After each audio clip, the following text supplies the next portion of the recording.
we've seen what they've done. You go out and you get Jerry Jeudy, you get a couple of linebackers, you re-sign most of the linemen that you would have liked to, you add Quentin Jefferson. What do you think the Browns look to do in the second and third rounds of the draft? Well, if you look at the elite teams over the last decade or so, I've had a little different feel this last couple of years with breaking down tons of guys. But now the Browns can pick the best players. So I think of guys like the Sweat kid out of Texas, the D tackle.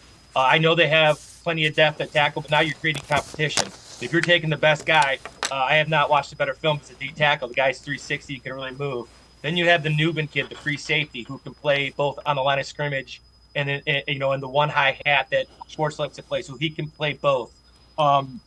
And then the guy I really like, the Peyton Willis kid out of North Carolina State, the middle linebacker who ran like the wind, who would be perfect in Schwartz's defense, playing in space and blitzing. So now they can and I think what it tells you, those are the guys I like, but the Browns are really good at what they do. And now Andrew Berry can pick guys that are high on their board, regardless of position. They can take the guys that they've evaluated, they think are the best players, because they don't have holes to fill. And when you don't have holes to fill, you're not reaching for people.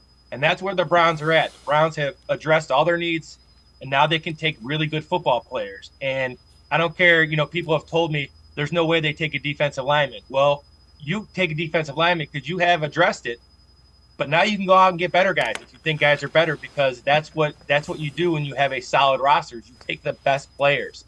And I think that's where the Browns are at. Yeah, the other thing, you take guys you think can play in the NFL for multiple years so that you don't have to go out and sign free agents at that position every season. Yeah, and and you look at the depth. So I really like some of the things they've done, the defensive line wise, bringing in these guys who have some experience. Because in the NFL, to me, being a defensive lineman is like being the freshman in college, right? So it just takes time to mature as a big offense or defensive lineman. And now they got some sure guys in there where like Ika and Wright, these guys can still develop, still do what they need to do. They brought back Za'Darius, so now there's some continuity.